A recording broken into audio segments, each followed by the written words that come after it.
I've given you in this document about 50 common irregular verbs, right? Irregular verbs and regular verbs we have discussed about in the last session.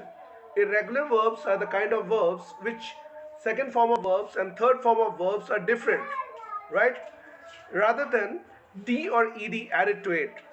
When we add d or ed to the forms of verb, we can create past tense and past participles. That is called second form of verb and third form of verb, which is used for different purposes in different tenses, right? Now, like laugh is a verb, laugh. Laugh is a verb whose second form or the past form, past tense form is laughed. We add ed into it, and then third form is also laughed. Laughed. That is called regular verb.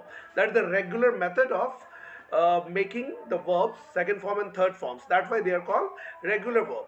In that, if I make you understand by one example, right, pretty simple, I can tell you that like I laugh on jokes.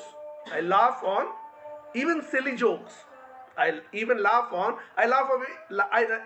on even silly jokes. Means मैं छोटे छोटे jokes पे भी हंसता हूँ. This is present simple. This is present simple. Now, present simple, we talk about activities which is our habit or whatever is done on everyday basis.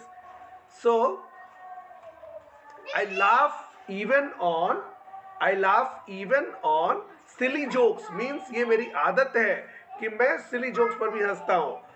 So, if we have to use the second form of verb, right, we have to say I laughed at a silly joke told by you.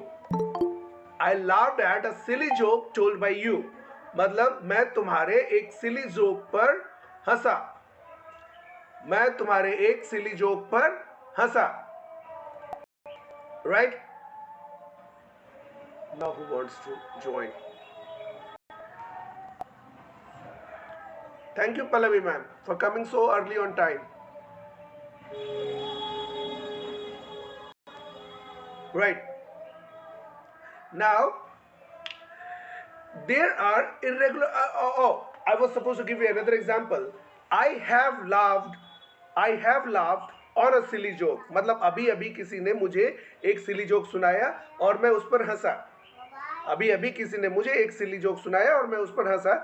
And I laughed at a silly joke told by you. मतलब ये past की बात हो गई. इसका present से कोई connection नहीं है. Present perfect के अंदर हम उसी बात के बारे में बात कर रहे होते हैं जिसके बारे में या तो हमें टाइम नहीं बताना होता या उसका कनेक्शन प्रेजेंट से होता है. Now I have given the list of irregular verb arise, arose, arisen, awake, awoke, awoken, right? इस तरीके से तकरीबन 50 वर्ड्स हैं, right? इसके कुछ एग्जाम्पल्स भी हैं, right? The sun arose early in the morning and shone brightly. तो यहाँ पर क्या है ना, मेन वर्ब क्या है आपको समझना होगा. The main verb is arose and shone. तो अरोज का फर्स्ट फॉर्म होता है अराइज, राइट. शाइन का सेकंड फॉर्म होता है शोन. तो यहाँ पर ये I awoke to the sound of birds chirping outside my window. तो यहाँ पर क्या है, एक सेंटेंस दिया हुआ है, अवेक का सेकंड फॉर्म यूज किया हुआ है, ठीक है. तो इस तरीके से I am grateful to be alive and well. तो ये देखिए, ये तीन फॉर्म ऑफ वर्ब से ही कितने सेंटेंसेस बन सकते हैं. इसी का एक एग्जांपल पूरे के पूरे डॉक्यूमेंट में दिया हुआ है. She bent down to pick up the pen that had fallen on the floor. अब यहाँ पर देखिए बेंट डाउन है, राइट. तो अगर कोई झुक रहा है, बेंट डाउन मतलब झुकना. Why somebody bent down, right, to pick up the pen that had fallen on the floor. तो रीजन भी यहाँ पर दिया हुआ है सेंटेंस के अंदर. इसी तरह से आप बिगर सेंटेंसेस बनाते हैं, right. Now I accidentally broke the ways while I was cleaning it. तो इसी तरीके से बहुत सारे एग्जांपल दिए हैं आपको. जब आप ये देखेंगे तो ये देख के आप पहचान सकते हैं कि ये वर्ब जो है ना कौन से टेंस में है, राइट. ये सेंटेंस को देखते ही आपको समझ में आ जाना चाहिए कि वर्ब कौन से टेंस में है और एक्टिविटी किस टेंस के बारे में बात की जा रही है, ठीक है. तो आपको इसके बारे में करना पड़ेगा ऐसे। एंड इसी तरीके से बहुत सारे एग्जाम्पल दिए हुए हैं, तकरीबन 40 के आसपास एग्जाम्पल हैं, राइट। कुछ और भी एग्जाम्पल है, ठीक है, बहुत सारे एग्जाम्पल आप देखेंगे तो। फिर उसके बाद मैंने कुछ एग्जाम्पल ऐसे भी दिए हैं पास्ट के साथ साथ फ्यूचर, ये परफेक्ट के भी। Like I have eaten sushi many times, इसका मतलब क्या है कि मैंने कई बार सुशी खाई है, right. She has bought a new dress, she has bought a new dress, we have seen the movie everyone is talking about, they have taken the final exams, मतलब अभी अभी हुआ है और इसके अंदर हमें बहुत ज़्यादा अभी टाइम नहीं हुआ है और हम इसके बारे में बात कर रहे हैं, right. They have taken the final exams, she has slept for 3 hours, मतलब अभी अभी सो के उठी होगी या अभी सो ही रही होगी। एक्टिविटी कैरी ऑन भी हो सकती है, तो प्रेजेंट परफेक्ट का यूज होता है, right. They have broken the ways by mistake, ये क्या प्रेजेंट परफेक्ट के एग्जाम्पल्स अलग से दिए मैंने। फिर उसके बाद मैंने आपको ये समझाने की कोशिश की है, बहुत सारे लोगों को सेंटेंस मेकअप में बहुत प्रॉब्लम होती है, पॉजिटिव, नेगेटिव, इंटेरोगेटिव, राइट। बहुत तरीके के सेंटेंसेस बनाने में बहुत दिक्कत होती है। In fact if I tell you everyone has problem, everyone has problem. तो मैंने क्या किया, कुछ प्रेजेंट सिंपल के नेगेटिव सेंटेंसेस भी आपको के दिए हुए हैं, जैसे they do not watch reality TV shows, he does not read science fiction novels, I do not study history. तो ये जब आप देखेंगे तो ये वर्ड से ही आपको पता चल जाएगा कि किस बारे में बात की जा रही है। I do not study history, अगर मान लीजिए कि कोई ये स्टेटमेंट दे रहा है I do not study history, तो अब आपको ये सोचने की जरूरत नहीं पड़नी चाहिए कि ये प्रेजेंट का टेंस है या पास्ट का है या क्या है। I do not study history का मतलब मैं हिस्ट्री नहीं पढ़ता, that is not my activity, right. She does not ride horses, इसका मतलब वो हॉर्स राइड नहीं करती। They do not play video games, मतलब वो वीडियो गेम्स नहीं खेलते। तो ये प्रेजेंट सिंपल ही हो सकता है, कंटिन्यूअस नहीं हो सकता, परफेक्ट नहीं हो सकता, राइट। तो सेंटेंस के अंदर वर्ड्स देख के ही आपको उसके टेंस का अंदाजा लग जाए, इसके लिए एक्टिविटी की गई है, right. Now negative sentences past का भी दिया हुआ है, जैसे I did not like the coffee. अगर इसका आपको बोला जाए I did not like the coffee, एक सेंटेंस ऐसा दे दिया जाए और आपसे पूछा जाए कि इसका पॉजिटिव स्टेटमेंट क्या हो सकता है, आपके दिमाग को, आपके ब्रेन को ट्रेन तो करना होगा, राइट। कि इसका पॉजिटिव स्टेटमेंट क्या हो सकता है, इसका नेगेटिव तो ये हो गया, इसका इंटेरोगेटिव क्या हो सकता है। अगर मान लीजिए आपने इस तरीके से अपने आप को ट्रेन करना शुरू कर दिया तो आपके सेंटेंसेस बहुत फास्ट बनेंगे। आप यकीन नहीं करोगे इस टेंस के ऊपर, मैं बहुत पहले की मैं बात बता रहा हूँ, 2010 और 11 के आसपास के बारे में बात कर रहा हूँ मैं।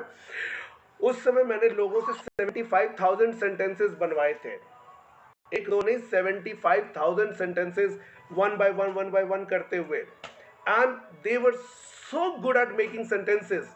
वन ऑफ द स्टूडेंट, उनकी वाइफ है रोशन, राइट। आलोक मुझसे उसी समय मिले थे, रोशन 75,000 सेंटेंसेस बनवाए थे उनसे मैंने, पूछिएगा आज आप आलोक से, बताएंगे वो आपको, राइट। तो he was student at that time, वो कॉलेज स्कूल कॉलेज वगैरह में थे या स्कूल से निकल के अभी कॉलेज में आई थे, उस समय की बात कर रहा हूँ मैं, राइट। तो ये सेंटेंसेस आपको भी बनाने होंगे।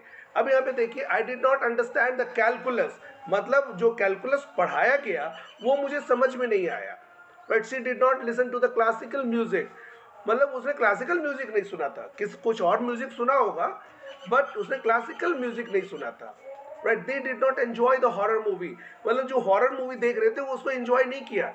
इसी तरीके से जब आप नेगेटिव की बात करेंगे तो मैंने यहाँ पर प्रेजेंट परफेक्ट की भी नेगेटिव सेंटेंसेस आपको दिखाया है। I have not liked coffee, right.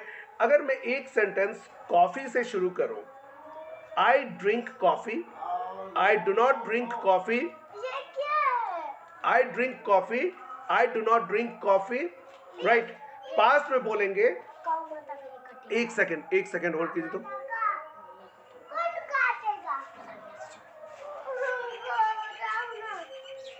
Right.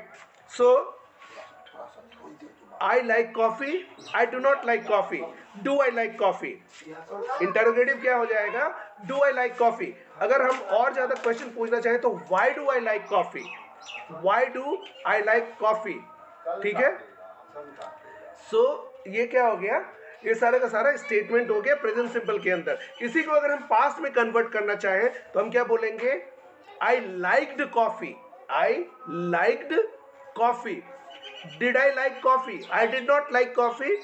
I did not like coffee. Did I like coffee? Why did I like coffee? When did I like coffee? इस तरीके के सेंटेंसेस आप बना सकते हैं.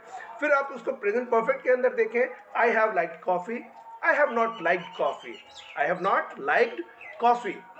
Then have I liked coffee?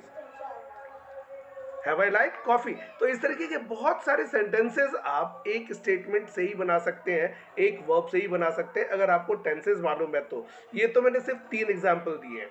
आप इसके अंदर कंटिन्यूस भी ऐड कर लें, आप इसके अंदर पास्ट कंटिन्यूस भी ऐड कर लें, प्रेजेंट कंटिन्यूस ऐड कर लें, आप फ्यूचर कंटिन्यूस भी ऐड कर सकते हैं.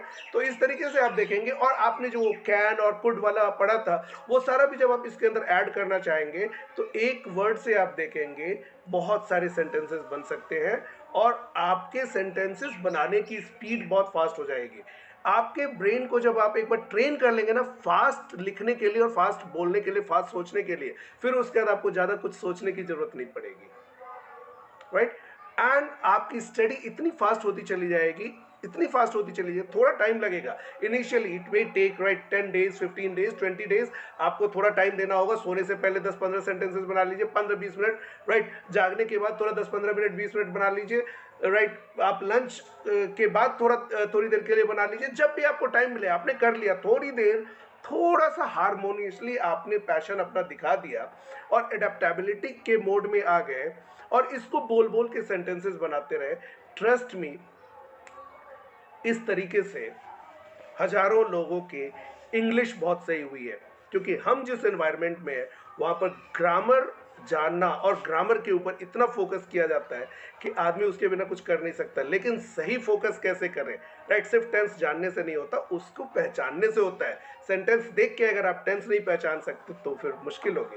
राइट. इसीलिए मेरी जो 2-3 एक्टिविटी पिछली ग्रामर से रिलेटेड रही है वो इसी तरीके की रही है कि आप एक सेंटेंस देखें और उसके वर्ड से आप उसके टेंस को, वो क्या कहना चाहता है, उसके एक्सप्लेनेशंस को समझ सकें. That's all.